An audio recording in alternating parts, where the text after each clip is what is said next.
mina sain üle pika aja jälle heiti. Nimelt üks mehepaar ütles mulle, et mul on mingi vale jutt või mingi pask jutt või mida iganes. See, kui ma ütlesin, et väga paljud ärkavad hommikul nii üles, et neil on nii-öelda see mehe au püsti. Et see on normaalne ja see on hea märk sellest, et mehe tervis peaks siis nagu korras olema. Seda ma olen lugenud, seda ma olen kuulnud ja siis see mehepaar ütles mulle, et see on pask jutt. Oota, sotsiaalmeedia ilu ja võlu ongi see, et sa ei pea kõike uskuma, mida ma räägin. Nagu see fakt ja asi oli küll tõsi. Sest et selle kohta saad ka lugeda.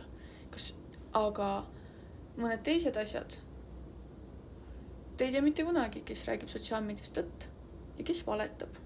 Nagu meie võime ka siin kanalil rääkida ühte ja teie usute või me räägime hoopis tõde ja te ka jälle usute.